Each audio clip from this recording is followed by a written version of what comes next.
Hello everyone, welcome to knowledge plus. इस वीडियो में आज हम लोग एनसीईआरटी क्लास 7 हिस्ट्री चैप्टर 4 पढ़ने जा रहे हैं। आज का हमारा पढ़ने का टॉपिक है द मुगल एम्पायर। तो आज हम लोग मुगल एम्पायर के बारे में पढ़ने जा रहे हैं। तो आइए शुरू करते हैं आज का वीडियो। तो कहा जा रहा है ruling as a large territory as the Indian subcontinent with such a diversity of people and cultures was an extremely difficult task for many rulers to accomplish in the middle ages. तो India actually एक काफ़ी बड़ा territory था और यहाँ पे कई तरह के लोग रहते थे। काफ़ी ज़्यादा डाइवर्सिटी यहाँ पे कल्चर में था, लैंग्वेज में था। तो एक कहा जा रहा है कि मिडिल एजेज में, मिडिल मतलब कि मिडिवियल हिस्ट्री के ज़माने में, उस समय इतने बड़े टेरिटरी को रूल करना एक काफ़ी डिफिकल्ट जॉब था। Quite in contrast to their predecessor the Mughal created an empire and accomplished what hitherto seemed possible for only short period of time. तो कहा जा रहा है कि तो इसके विपरीत देखा जाए, मतलब कि जो हम लोग अभी सोचे कि इतने बड़े टेरिटरी को रूल करना एक काफ़ी डिफिकल्ट जॉब था, इसके विपरीत मुगल लोगों ने साबित करके दिखाया। मतलब मुगल लोग ये बता करके दिखाया कि इतने बड़े एरिया को एक एम्पायर में कैसे हम लोग चला सकते हैं एक लंबे समय के लिए। From the later half of the 16th century they expanded their kingdom from Agra and Delhi until in the 17th century they control nearly all of the subcontinent. तो कहा जा रहा है कि 16th सेंचुरी के लेटर हाफ में, मतलब 16th century के लगभग आधे के बाद से उन्होंने आधे के लगभग से चालू किया आगरा और दिल्ली से अपने किंगडम को फैलाते हुए लगभग पूरे सब कंटिनेंट तक ले गए। They imposed a structure of administration and idea of governance that outlast their rule leaving a political legacy that succeeding rule of subcontinent couldn't take over. तो कहा जा रहा है कि एक स्ट्रक्चर डेवलप किया एडमिनिस्ट्रेशन का, एक गवर्नेंस का आइडिया वो डेवलप किए और एक पॉलिटिकल लीगेसी को मतलब कि छोड़ कर गए, एक पॉलिटिकल साख छोड़ कर गए जो आगे आने वाले रूलर भी इग्नोर नहीं कर पाए। Today the prime minister of India address the nation on Independence Day from the ramparts of Red Fort in Delhi the resident of Mughal empire. तो आज जो न्यू दिल्ली से भाषण दिया जाता है 15 अगस्त को, ये मुगल इम्पेयर का जो है उसका घर हुआ करता था, उसका रेसिडेंस हुआ करता था। तो न्यू दिल्ली का इमेज है, यहीं से भाषण दिया जाता है ना। 15 अगस्त को आप देखते होंगे कि यहीं से, मतलब कि इसी के आसपास से स्पीच दिया जाता है 15 अगस्त को। तो ये मुगल इम्पेयर का घर हुआ करता था। नेक्स्ट है हु वर द मुगल। आखिर मुगल थे कौन, कहाँ से आए थे ये लोग और इंडिया में क्यों आए थे।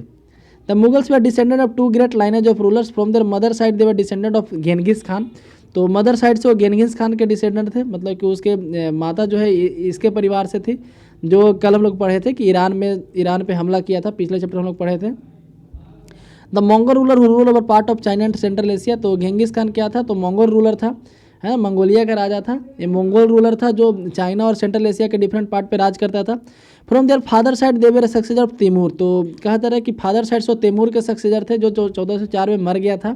The ruler of Iran, Iraq and modern Turkey. तो तैमूर कहाँ का राजा था, तो ईरान का, इराक के और अभी का जो टर्की है वहाँ का। However the Mughals didn't like their be called Mughal और मंगोल। हालांकि मुगल लोगों को ये कहना, मतलब कि मुगल कहना पसंद नहीं था, ठीक है, या फिर मंगोल कहना पसंद नहीं था। This was because Genghis Khan memory was associated with the massacre of innumerable people. तो क्योंकि गेंगिस खान काफ़ी लोगों को मारा था, तो मंगोल कहने से उनको जो है, मतलब कि उनको ऐसा लगता था कि हमको उस तरफ बताया जा रहा है कि उसके जैसा बताया जा रहा है। It was also link the Uzbeks their Mongols competitor. तो कहा जा रहा है कि मंगोल के कंप्यूटर थे उज्बेक, जो आज उज्बेकिस्तान है, तो वहाँ से भी लिंक थे। On the other hand the Mughals were proud of their Timurid ancestry. तो दूसरी तरफ अपने पिता का जो, मतलब कि पिता की तरफ से जो तिमूर खान के लोग वंशज थे, उधर के वो प्राउड थे। Not at least because the great ancestor capture Delhi in 1398। तो कहा जा रहा है कि क्योंकि उनके एंसेस्टर के द्वारा 1398 में दिल्ली को कैप्चर किया गया था, इसलिए। They deliberated their genealogy pictorially each their rulers getting a picture made of Timur and himself. तो कहा जा रहा है कि अपना पिक्चर बनवाने के लिए तिमूर का पिक्चर भी बनवाते थे आसपास में, जैसे यहाँ पे देख सकते हैं ये पिक्चर जो miniature painting dated 1702 and 1712 of Timur he distension है द मुगल इम्पेयर। तो कहा जा रहा है कि बीच में तिमूर बैठा हुआ है और इस तरीके से उसके यहाँ पे वंशज बैठे हुए हैं। एक पिक्चर बनवाया गया था जहांगीर के समय में 1702 के आसपास। Timur in the centre and the right is the son Miran Shah the first Mughal emperor Babur great great grandfather. तो कहा जा रहा है कि तैमूर के जो राइट में, तैमूर सेंटर में, उसके राइट हैंड में जो है उसका बेटा नाम है मीरान शाह, जिसका नाम है। मीरान शाह कौन था, तो बाबर का जो ग्रेट ग्रेट ग्रैंडफादर था, मतलब कि दादा का दादा था, मतलब कि इसके दादा का बाबर के दादा का दादा था ये मीरान शाह, ठीक है। उसके बाद grandfather then Abu Said Babur grandfather. तो उसके बाद जो है इसका नाम अबू था, जो बाबर का ग्रैंडफादर था, बाबर का दादा था। To the left Timur Sultan Muhammad Mirza Babur great grandfather. तो उसके बाद फिर इधर सुल्तान मिर्जा हैं, उसके बाद एंड उमर शेख जो बाबर के पिताजी थे, मतलब बाबर के बाबूजी थे।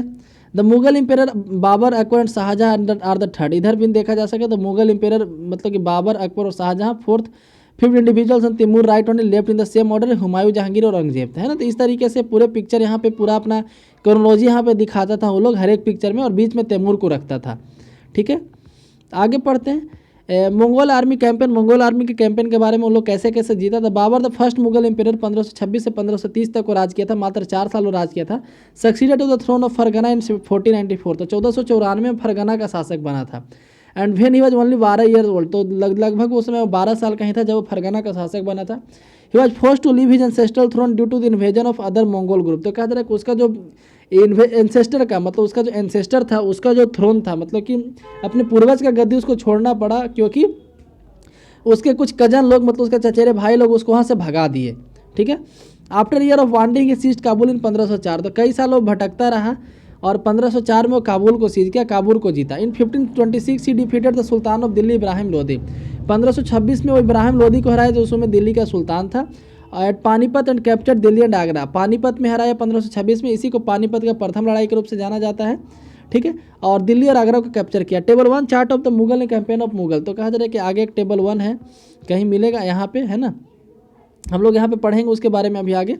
ठीक है, इसमें मुगल्स के कैंपेन के बात आएगा। Studied carefully and see if you will notice and any long term of patterns you will notice, for example Afghans were an immediate threat to Mughal authority, तो कहा जा रहा है कि टेबल में से हम लोग टेबल को पढ़ने से हम लोग पता चला है कि अफगान ही मुगल टेरिटरी के एक इमीडिएट मतलब कि उसके कंपटीटर थे।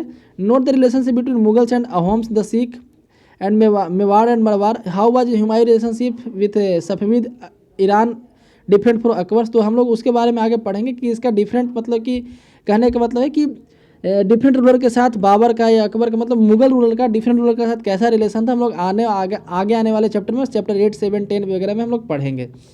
यहाँ पे दिखाया गया है कि cannons were an important addition in the 16th century warfare, तो 16th सेंचुरी के वारफेयर में कैनन काफ़ी इंपॉर्टेंट एडिशन थे। Babur use them effectively in the first battle of Panipat, तो कैनन का पहली बार पानीपत के प्रथम लड़ाई में यूज किया गया था बाबर के द्वारा। और इधर गन पाउडर के बारे में बताया गया है कि गन पाउडर टेक्नोलॉजी और brought to India for warfare in the 14th century, gunpowder technology था इंडिया में 14th सेंचुरी में लाया गया था। Firearms were used for the first time in the regions such as Gujarat, Malwa and Deccan and was used by Babur in early 16th century, तो firearm जो थे गुजरात, मालवा, डेक्कन के एरिया में यूज़ किया गया था पहली बार, बाबर के द्वारा 16वीं शताब्दी में भी यूज़ किया गया था। ठीक है, तो हम लोग यहाँ टेबल 1 में पढ़ते हैं बाबर के बारे में। तो 1526 से 1530 तक इसका शासनकाल मेनली रहा था। तो 1526 में इब्राहिम लोदी को हराया and his Afghan supporter at Panipat, तो इब्राहिम लोदी और बल्कि इब्राहिम लोदी अफगान ओरिजिन का था। ठीक है, तो इब्राहिम लोदी को हराया और अपने उसके जो अफगान सपोर्टर थे उन लोगों को भी हराया पानीपत में 1526 में। 1527 में राणा सांगो का हराया, एक राजपूत रूलर था। ठीक है, खानवा में, तो इसको खानवा का युद्ध के नाम से जाना जाता है। 1528 में चंदेरी में हराया राजपूत को 1528 में, और establish control over Agra and Delhi before his death, और मतलब कि अपने डेथ के पहले जो है आगरा और दिल्ली पे वो कंट्रोल गेन किया। नेक्स्ट हुमायूं के बारे में, हुमायूं यहाँ पे 2 बार दिखेगा आपको, 1530 से 40 और 55-56। ठीक है, तो एक्चुअली हुआ क्या था कि 30 से जैसे ही बाबर मरा था तो उसका उत्तराधिकारी बना था हुमायूं, और 1540 के बाद जो है वो हरा दिया गया था 1540 में शेर शाह सूरी के द्वारा, तो भाग के चला गया था। फिर 15 साल बाद वापस फिर आया था। ठीक है, तो इसलिए आपको 2 बार यहाँ पे दिख रहा है। तो Humayun divided in inheritance according to the will of his father, तो कहा जा रहा है कि अपने पिता के इच्छा अनुसार मतलब बाबर के इच्छा अनुसार हुमायूं अपने भाइयों में बांट दिया गद्दी को डिफरेंट हिस्से में। His brothers were given each given A province, तो उनके हर एक भाई को जो हुमायूं अपने हर एक भाई को एक एक प्रोविंस दिया था। The ambition of his brother Mirza Kamran weakened Humayun cause against Afghan competitors. Sher Shah defeat Humayun at Chausa and Kannauj in 1540 forcing him to flee to Iran, तो शेर शाह के द्वारा हुमायूं को हराया गया था 1539 में और कनौज में हराया गया था। 1540 में चौसा में हराया गया था और कनौज में 1540 में हराया गया था, जिसके कारण हुमायूं को ईरान भागना पड़ा था। ठीक है, in Iran Humayun received help from Safavid Khan, he recaptured Delhi in 1555 but died the next after अपने एक्सीडेंट इन हिज बिल्डिंग, तो कहा जा रहा है कि ईरान में मतलब कि उसको हेल्प मिला सफाविद खान शाह का। ठीक है, सफाविद शाह का ईरान में उसको हेल्प मिला, तो इसके मदद से 1555 में दिल्ली को रिकैप्चर किया, दोबारा कैप्चर किया, लेकिन उसके 1 साल बाद ही वो मर गया। ठीक है, बिल्डिंग में अपने सीढ़ी से गिरकर मर गया था, लाइब्रेरी में वो सीढ़ी से गिरकर मर गया था। नेक्स्ट अकबर के बारे में, अकबर 13 साल का था जब वो इम्पेरर बना। एक्चुअली हुमायूं का उस समय एक एक्सीडेंटल डेथ हो गया, मतलब कि अचानक से डेथ हो गया, इस कारण से। His rain were called divide in 3 period, Akbar का जो पूरा रीजन रहा है काफ़ी बड़ा रहा है। अकबर का शासनकाल उसको 3 पीरियड में बांटा जाता है। पहला 1556 से 1570 तक, तो टोटल इसका पीरियड था 1556 से 1605 तक। तो याद रखिएगा 1556 से 1605 तक इसका शासनकाल था। तो सबसे पहला जो था 1556 से 1570 तक, Akbar became independent of the regent Bairam Khan and other members of his domestic staff. तो 1556 से 70 में देखते हैं तो Akbar became independent of the resident Bairam Khan and other members of domestic staff. Military campaigns were launch against the Suris and other Afghans. तो कहा जा रहा है कि इस समय जो है ये मेनली बैरम खान की मदद से सारा काम करता था। ठीक है, मिलिट्री कैंपेन लॉन्च किया गया सूरी के अगेंस्ट, अफगान के against the neighbouring kingdoms Malwa and Gondwana. तो मालवा और गोंडवाना के जो नेबरिंग किंगडम थे उसके अगेंस्ट भी यहाँ से मतलब कि एक्सपेडिशन लॉन्च किया गया उनको जीतने के लिए, हड़पने के लिए। And to suppress the revolt his half brother Mirza Hakim and the Uzbek. तो कहा जा रहा है कि उसका जो भाई था मिर्जा हाकिम, ठीक है, और उज्बेकिस्तान से जो चैलेंज आ रहा था उस सबको हराने के लिए in 1568 the Sisodia capital of Chittor was seized and 1569 Ranthambore. तो 1568 में सिसोदिया कैपिटल जो चित्तौड़ का था उसको सीज किया, 1569 में रणथंभौर को कैप्चर किया। 1570 से 85 की बात करें तो मिलिट्री कैंपेन इन गुजरात में followed by campaign in the east in Bihar, Bengal and Orissa. तो कहा जा रहा है कि मिलिट्री कैंपेन गुजरात में भी लॉन्च किया इस 1570 से 85 के बीच में, उसके बाद बिहार, बंगाल इसे भी इलाके में भी, ठीक है। और these campaigns were complicated by the 1579-80 revolt in the support of Mirza हाकिम। तो कहा जा रहा है कि इसमें कई इसको कठिनाइयों का भी सामना करना पड़ा, जैसे 1579-80 में, ठीक है, यहाँ पे मिर्जा हाकिम के द्वारा कुछ रिवोल्ट हुआ था, उसका भी उसको सामना करना पड़ा। 1585 से 1605 तक expansion of Akbar empire campaigns were launch in north west. तो कहा जा रहा है कि अब नॉर्थ वेस्ट में कैंपेन लॉन्च किया गया, नॉर्थ वेस्ट में जो पाकिस्तान के इलाका उधर। कंधार वर्सेज, कंधार को सीज किया गया from Safavid.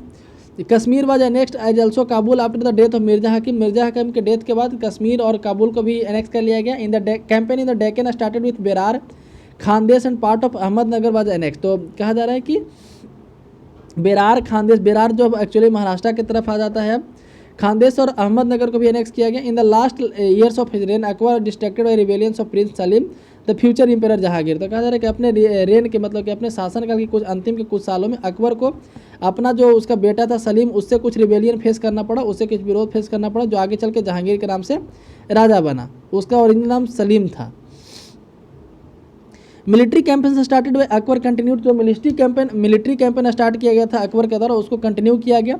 Sisodia rulers of Mewar Amar Singh accepted the Mughal service. तो जो सिसोदिया रूलर थे मेवाड़ के, अमर सिंह, मुगल सर्विस को एक्सेप्ट किए। Less successful campaign against the Sikh Ahoms and Ahmednagar followed. तो अहमदनगर के अगेंस्ट भी ये काफ़ी कहा जाता है कि अहमदनगर और सिख अहोम के अगेंस्ट भी एक कैंपेन लॉन्च किया था, लेकिन वो उसमें सक्सेसफुल नहीं मिल पाया। Prince Khurram the further emperor of Shah Jahan rebelled in the last year of his reign. The efforts of Nur Jahan Jahangir wife to marginalise him were unsuccessful. तो कहा जा रहा है प्रिंस खुर्रम का यहाँ पे रिबेलियन हुआ। प्रिंस खुर्रम जो आगे चल के शाहजहां के नाम से मतलब कि माना थी, फेमस हुआ, ठीक है। लास्ट के कुछ ईयर में जो जहांगीर की, जिस तरह से जहांगीर अपने अकबर के शासनकाल में विरोधी बन गया था, विद्रोही बन गया था, उसी तरीके से यहाँ भी हुआ था, ठीक है। और जो नूरजहां थी जहांगीर की वाइफ, इसको मतलब कि इसको नॉर्मल करने की कोशिश की इस लड़ाई को, शाहजहां का जो विद्रोह था, लेकिन अनसक्सेसफुल रहा उसका प्रयास। नेक्स्ट शाहजहां के बारे में, तो Mughal campaign continued in Deccan under the Shah Jahan. तो शाहजहां के नेतृत्व में मुगल कैंपेन डेक्कन एरिया में कंटिन्यू रहा। The Afghan noble Khan Jahan Lodi rebelled and also defeated. तो कहा जा रहा है कि अफगान का एक नोबेल आदमी था, मतलब कि जिसका नाम था खान जहां लोधी, रिबेल किया, विद्रोह किया और उसको हराया गया। Campaigns were launched against Ahmadnagar, Bundelas were defeated and Orchha seized. Orchha भी किस स्टेट में आप बताइए, यहाँ पे ओरछा काफ़ी एक ब्यूटीफुल शहर है, ठीक है। In the north west the campaign to seized Balkh and the Uzbeks पर unsuccessful and Kandahar was lost to the Safavids. तो कहा जा रहा है कि नॉर्थ वेस्ट की बात किया जाए तो बाल्किस्तान का जो इलाका है और उज्बेकिस्तान का जो इलाका है उसको अनसक्सेसफुल, वहाँ जितने में अनसक्सेसफुल रहा। कंधार बल्कि और खो दिया सफाविद को वापस। In 1632 Ahmadnagar was finally annexed and the Bijapur forces sued to be peace. तो कहा जा रहा है कि 1632 में अहमदनगर को फाइनली अनेक्स कर लिया गया, ठीक है, और बीजापुर को भी अनेक्स कर लिया गया, उसको शांति समझौता उसके साथ। In 1657-58 there was conflict over succession among Shahjahan son Aurangzeb and victorious with three brothers Dara Shikoh. तो कहा जा रहा है कि 1657-58 के आसपास जहांगीर के बेटे में लड़ाई हो गया, खास करके औरंगजेब और दारा सिको का काफ़ी फेमस है। दारा सिको को मार दिया गया, ठीक है, और शाहजहां को इम्प्रिजन किया गया, जेल में रखा गया था आगरा में उसके जीवन भर। अब औरंगजेब के बारे में हम लोग पढ़ते हैं, दारा सिको को मार कर राजा बना था। इन the north east the Ahoms were defeated इन 1663। तो औरंगजेब जो है काफ़ी क्रूर शासक माना जाता है। 1663 में अहोम यानी कि असम के प्रति, मतलब असम के तरफ इसने लड़ाई छेड़ा और उसको हराया।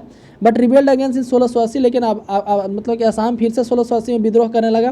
Campaign in the north west against the Yusuf Zai and the Sikhs were temporarily successful. तो यूसुफ जाई और सिख जो मेनली नॉर्थ वेस्ट के इलाके में रहते थे, पाकिस्तान और पंजाब वाले इलाका जो आजकल का है, ठीक है, उधर से अनसक्सेसफुल, टेम्पोररी सक्सेसफुल रहा।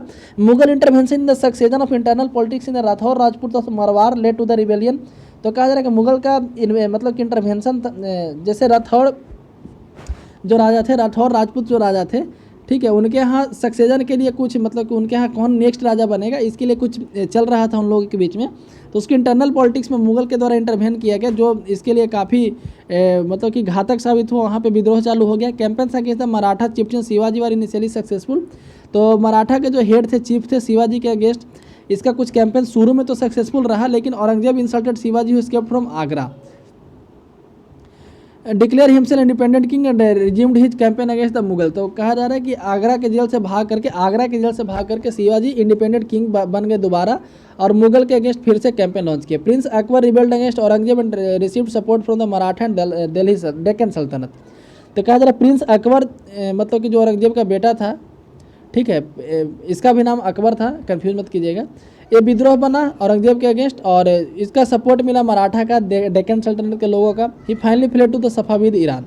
After Akbar rebellion Aurangzeb sent army against the Deccan sultanate. तो जैसे अकबर का जो रिवेलियन हो, ए वाला अकबर का, तो क्योंकि दिल्ली सल्तनत डेक्कन सल्तनत इसको हेल्प किया था, तो डेक्कन सल्तनत के खिलाफ आर्मी भेजा। Bijapur was next in 1685। तो बीजापुर को 1685 में नेक्स्ट कर लिया गया, गोलकोंडा को 87 में। From 1698 Aurangzeb personally manage campaign in Deccan against the Maratha हुआ स्टार्टेड गुरिल्ला वारफेयर। तो कहा जा रहा है कि 1698 में औरंगजेब अपने मतलब पर्सनली वो खुद लड़ने के लिए जाने लगा मराठा के अगेंस्ट, जहाँ पे गुरिल्ला वारफेयर होता था। Aurangzeb also has to face the rebellion in the north India too of the Sikhs, Jats and Satnamis in the north west of the Ahoms and the Deccan of Marathas. तो कहा जा रहा है कि इसको कई जगह से रिबेलियन फेस करना पड़ा, जैसे सिख के द्वारा, जाट के द्वारा, सतनामी लोगों के द्वारा, ठीक है। सतनामी लोग मेनली नॉर्थ ईस्ट में रहते थे, इन the north east of Assam and Deccan of Maratha. His death was follow succession conflict against his son. इसके मृत्यु के बाद भी इसके बेटे के बीच में लड़ाई हुआ, ठीक है, गद्दी के लिए। तो अब हम लोग आगे पढ़ते हैं military campaigns, Mughal traditions of succession, ठीक है। तो मुगल का क्या ट्रेडिशन रहा सक्सेशन का, उसके बारे में हम लोग पढ़ते हैं। इस मैप में मैंने दिखाया गया कि अकबर और औरंगजेब के द्वारा कब कौन से एरिया को जीता गया। तो याद रखिएगा 1605 तक अकबर का ही शासन था, ठीक है। उसके बाद जहांगीर का, उसके बाद शाहजहां, उसके बाद औरंगजेब का शासन आया था, ठीक है। तो आप यहाँ पे देख सकते हैं।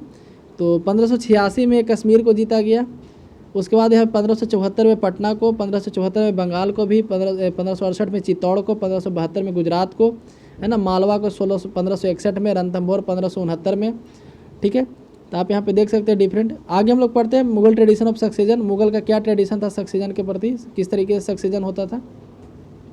तो Mughals didn't believe in the rule of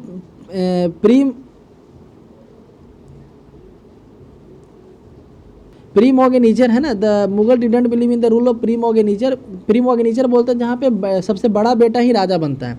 where the eldest son inherited his father state, instead they followed the Mughal and Timurid custom of coparcenary inheritance. तो कहा जा रहा है कि बल्कि इसके बदले जो तैमूर लंका, जो तैमूर राजाओं का जो मतलब लोगों का जो ट्रेडिशन था उसको फॉलो करते थे कि सारे बेटे के बीच में जो है बांट देना चाहिए, जो भी गद्दी है, जो भी जितना एरिया पे राज है।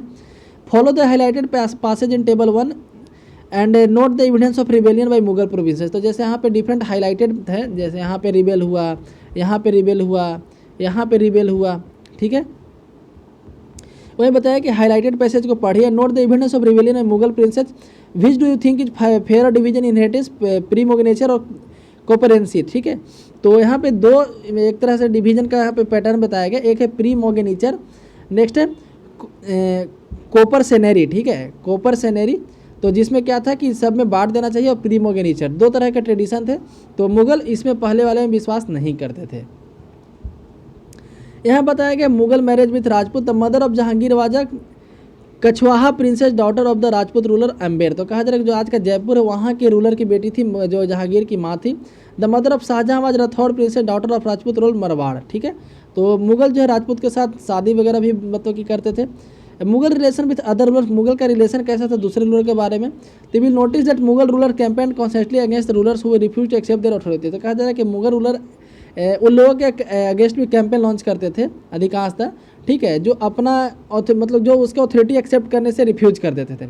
But as the Mughals become powerful many other rulers also join them voluntarily. तो कह रहे जैसे जैसे मुगल पावरफुल होते गए बहुत सारे रूलर उनसे खुद आकर जुड़ते गए, ठीक है, मतलब अपनी इच्छा से वो उसके शासन में आ गए।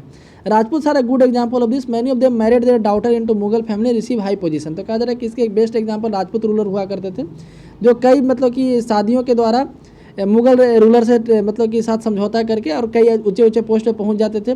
बट मैंने रजिस्टर्ड, लेकिन कई राजपूत रजिस्ट भी किए, इसका विरोध भी किए। The Sisodia Rajput of Mewar refuse to accept the Mughal authority for long time. जैसे सिसोदिया राजपूत जो मेवाड़ के थे मुगल अथॉरिटी को एक्सेप्ट करने मतलब काफ़ी लंबे से एक्सेप्ट नहीं किया। Once defeated however they were honourably treated by Mughals given their land back as assignment. ठीक है, तो कहा जा रहा है कि एक बार हार भी गए थे सिसोदिया राजपूत, लेकिन मुगल उनका ज़मीन उनको वापस दे दिया था। ठीक है, इसको वतन जागीर बोला जाता है वापस देने का। The careful balance between defeating but not humiliating their opponent enabled the Mughal to extend their influence over many king and chieftain. तो कहा जा रहा है कि एक बैलेंस बना के रखते थे मुगल, हराने और उनको ह्यूमिलेट करने में। ह्यूमिलेट करने तो उनको सताने और हराने के बीच का एक बैलेंस बना करके रखते थे, जिस कारण से कई विरोधी भी मुगल का अपने आप उसके मतलब कि इन्फ्लुएंस में आ जाते थे। But it was difficult to keep that balance all time. लेकिन अधिकांशतः मतलब कि अधिकांशतः बार हमेशा जो ये बैलेंस बनाना काफ़ी डिफिकल्ट होता था। ठीक है, जैसा कि औरंगजेब जो है इन शिवाजी को इंसल्ट किया था। ठीक है, जब मुगल अथॉरिटी को एक्सेप्ट करने आए थे उसके बाद मतलब कि राजा उसके बाद शिवाजी भाग करके जेल से उसके खिलाफ हो गए, है ना।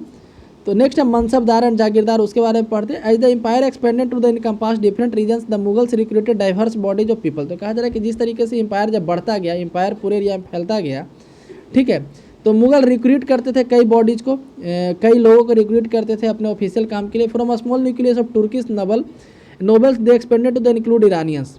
तो कहा जा रहा है कि इनमें तुर्किश ओरिजिन के भी कुछ लोग होते थे, तुरानी लोग होते थे, उसके अलावा ईरानी लोग भी होते थे, Indian, Muslim, Afghan, Rajput, Maratha and other groups सब लोग होते थे। दो जो ज्वाइन मुगल सर्विस पर इनरोल्ड एंड मनसबदार। तो जो मुगल सर्विस को ज्वाइन करता था उसको मनसबदार बोला जाता था।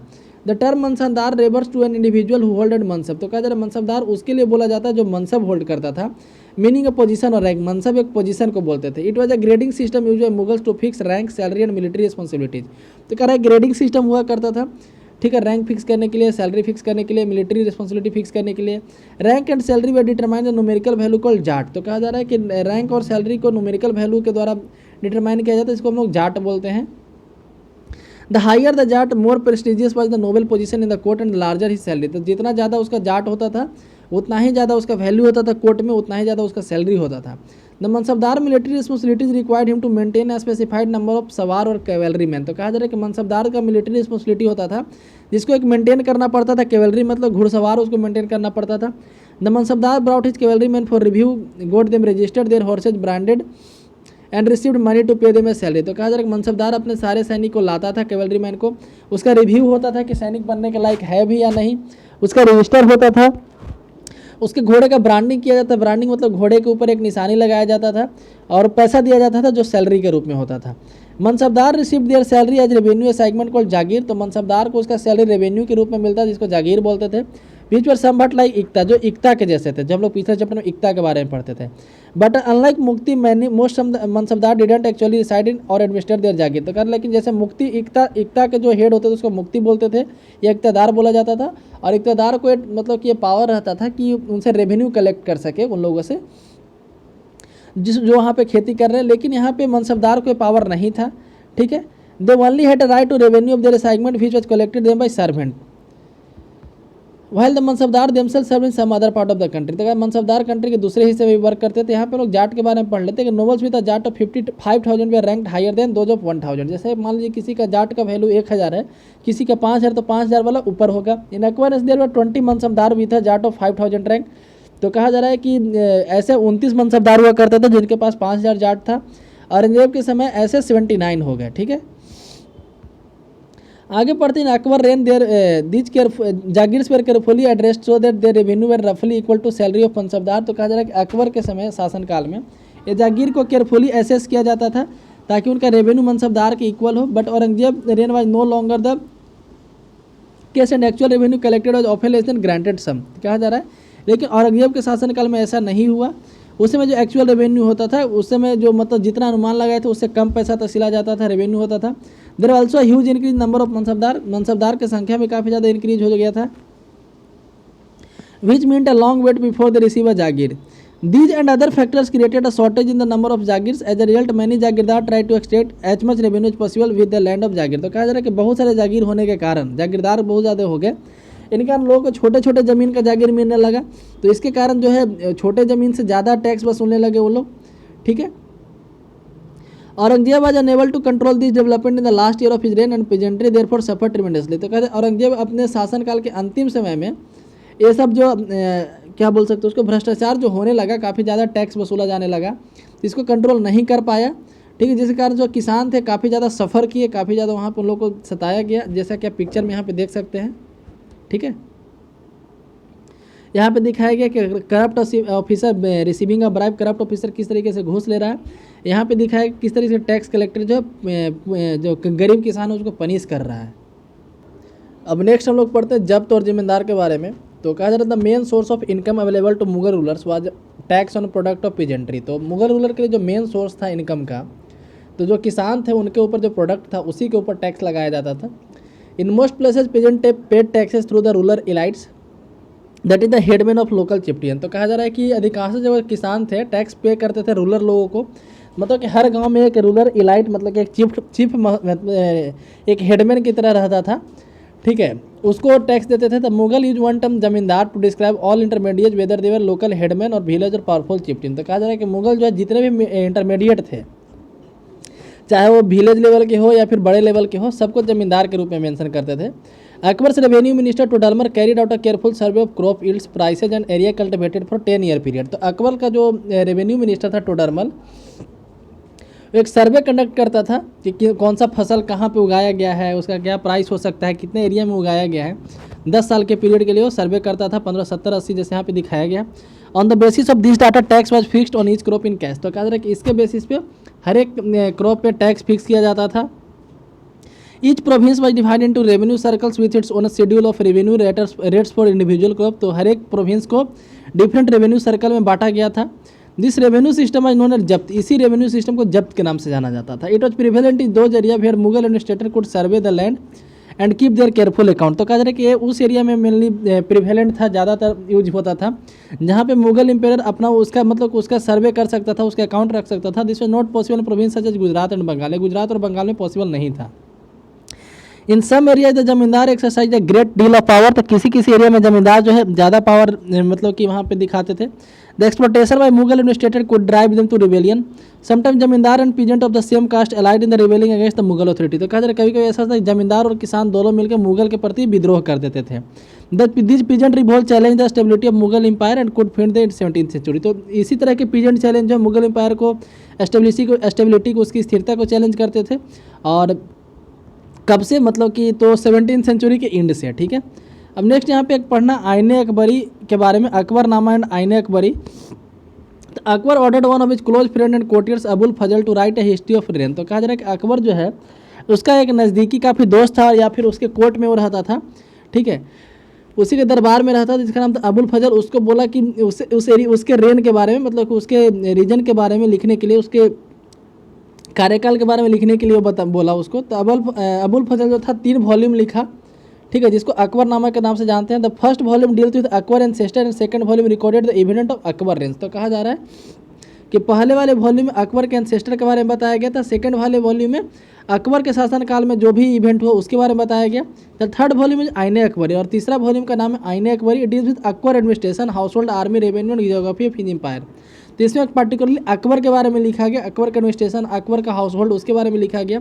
It also provide rich detail about the tradition and culture of the people living in India. आईने अकबरी से उस समय के क्या कल्चर रहते थे इंडिया में, क्या ट्रेडिशन रहता था, इसके बारे में बताया गया। The most interesting aspect of Ain-e Akbari it is rich statistical detail about things and diverse. तो कहा जा रहा है कि आईने अकबरी का एक इंपॉर्टेंट उसमें क्या, उसके हमारे खास बात क्या है कि इसमें काफ़ी ज़्यादा स्टैटिक्स दिया गया। स्टैटिक्स मतलब काफ़ी ज़्यादा डाटा दिया गया है कि कितने क्रॉप होते थे, किस तरह के होते थे, क्या मजूरी होता था, क्या रेवेन्यू होता था, है ना, इसके बारे में। तो नेक्स्ट यहाँ पे closure look for Akbar policies, यहाँ से हम लोग कल पढ़ेंगे, ठीक है। इसी के साथ आज का वीडियो समाप्त होता है। यदि वीडियो पसंद है तो लाइक करें, चैनल को सब्सक्राइब करें। धन्यवाद।